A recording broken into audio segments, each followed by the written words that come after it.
lot of news because I didn't do any last week, and it's all on here. Oh, by the way, let me announce here, I've got a guest lined up for this month's WNL show. He's another realtor. It's not Ira Miller. I forget the real estate company he works for. I contacted him. He said he wants to be a guest on the show. He sent me an email. That's how you got to do it. And then, of course, when he did that, I had his email address. And I sent him one back. And I've got his phone number and everything. I haven't called him yet, but I'm going to get it lined up. It's kind of giving, basically, people does that. Let me tell you why I have to have an email. The software that I use for the live show relies on an email. So that's why I tell people, if you want to be a guest on a show, yeah, I like bringing guests on the show and talk about whatever, send me an email. I'm probably not going to call you, and I'll tell you why. Take it for what it's worth. Is I don't want my phone number passed out to just every Tom, Dick, and Harry and Whipstitch. Not that I don't trust you, but once I call you, you got phone ID, you're going to have my phone number. I don't know what happens to that phone number once you get it. So I'm very protective of my phone number. There's very few people that get it. I'll tell you one of them that do get it. Anybody that's on my Patreon level 4, they all have it. That's part of being level 4. Because I call them once a month. They set up the date and the time. I call them. That's one of the benefits of being on the Patreon level 4 is that personal phone call. They also have my phone number. We do a live talk, face-to-face, FaceTime, I guess you call it. And that's the way I do it. So I need an email, though, when somebody says, I'd like to be a guest on your show, or can I be a guest on your show, or do you take guests on your show? The answer to all that is yes, absolutely yes. But remember, I only do a show right now once a month. So I may have to schedule for next month or the month after that because I've already got somebody for this month. But once you send me that email, here's what I normally do. Now I've got your email. And what I'll do is I'll send you an email back saying, I'd like to send you an invitation because I'll put you on the software that I use for the show, but we won't be live. It's all private. But what that does is it shows you how to sign in to the show. And then I can also test your equipment. I can check your lighting. I can check your audio. I can do all that stuff, and we get it to where it's pretty good. Maybe not great, but pretty good. And then I'll tell you, I'll say, okay, right there is good. Remember where you're at. Remember the lighting. Remember how far, if you're using your phone to be on the show. One thing is this. If you're talking to me like this, I'm probably going to tell you something. We'll say, turn your phone. I want you to turn the phone like that to talk to me, because you get a full picture not only on your phone, but on my software, it'll be a full picture. If you do it like this, go on, is it flipping yet? No, I got it upside down. Yeah, if you do it like that. Like that, I can still do it. But the picture is, you know what I mean. It's just to make real good picture quality for other people to see. Right now, the lead story on every news site in the villages every day is about the COVID. I know. Okay, I hear you already. But it is news. People are dying. It's not a joke. And so they report it every day, and you can look at it and see what's going on. Right now, it seems like there's people dying every day in the assisted living homes. It's a problem. And right away on the new one today, here it is. 5 more die of COVID-19 as virus sweeps through local long-term care facilities. Yeah, here's another one. Homeowner may have to remove improvements in CD4. This happens a lot. I keep preaching about this, and I don't know. I guess not many people watch my videos. I don't know all the other people doing videos if they're even discussing some of this, but if they're not, they need to start. I mean, you have an audience. And whether you like it or whether somebody else don't like it, doesn't make any difference. If you are loyal to your audience, you got to let them know the good, the bad, the ugly. You can't walk around with a smile on your face all the time and say, "Oh, look at the lovely blue sky. Look at the lovely palm trees. Oh, it's just lovely here. Oh, it's just lovely. Oh, the weather is just lovely." No, that ain't real life. Here, it isn't. Homeowners may have to remove improvements to their property as a result of a special meeting this week, Community Development District 4 Board of Supervisors.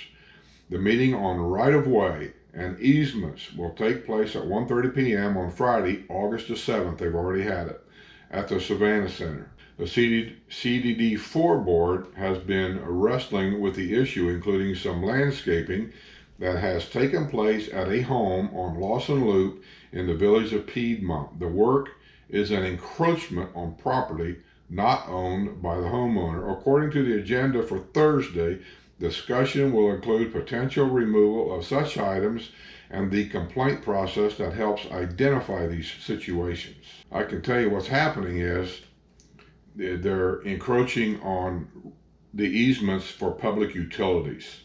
And people aren't checking.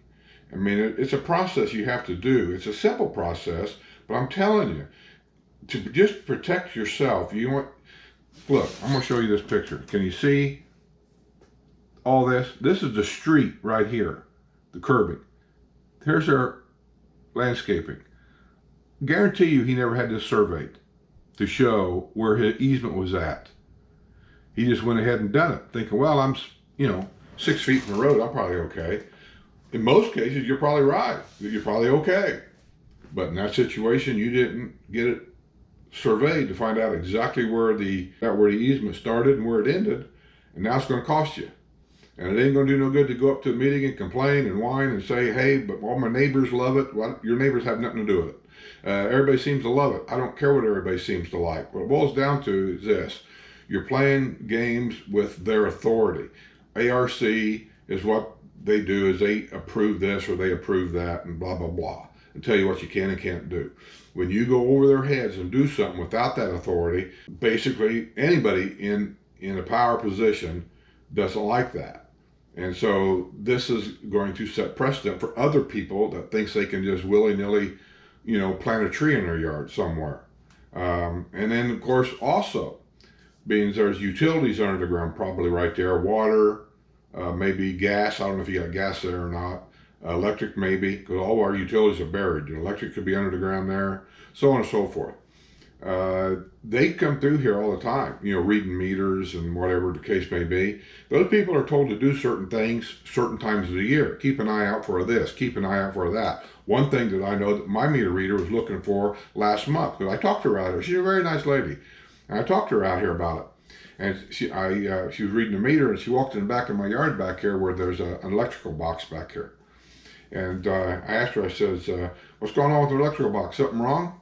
She said, "No." She said, "They want me to start checking all the electrical boxes in my area, looking for plantings planted too close to them. Because you can't plant things right next to an electrical box, because if they have to go in there and work on that box for some reason, guess what? They got to fight through a jungle to get in there. And there's an easement around that box. You can't plant anything any closer than whatever it is in your district. I don't know. I'll say 3 feet. That gives people plenty of room to get in there and with their tools or whatever to work on that box. But I'll tell you, I've seen electrical boxes where people plant stuff all around it. They don't trim it, they don't take care of it, and it's just overgrown on them boxes. And so the utility companies are starting to address it, I'll put it that way. And we have rules here that you signed saying you'll follow the rules and blah, blah, blah. And so they're going to start getting a little tough on that. So just don't do it. That's the easiest way I can say it. Is just don't do it. If you're going to do some landscaping in a new house, make sure you know where the easements are at before you start doing major landscaping. If you're going to do any major construction to the house, adding on to this or that, or going to put a pergola on the back of the house, make sure you go to ARC Committee and get approval for it.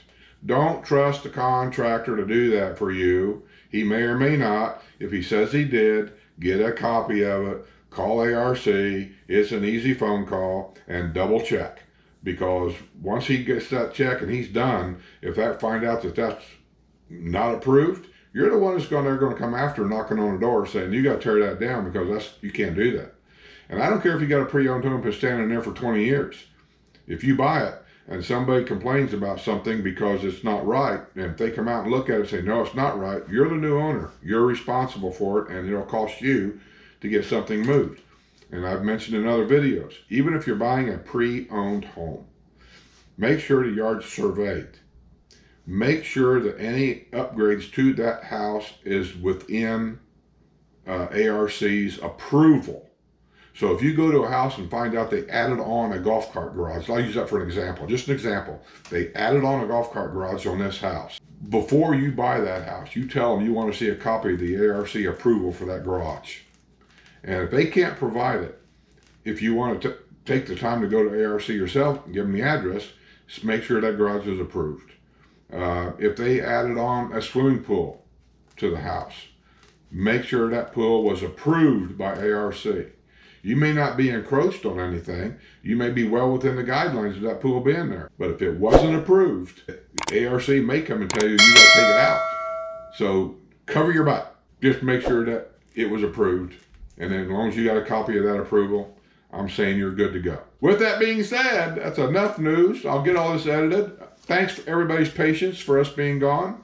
And with all that, I think I may go out and get a beer. Haven't had one for a while. I think I'll have a Yingling today. Beer today's going to be Yingling Lager. See you guys on the other side. Thank you once again.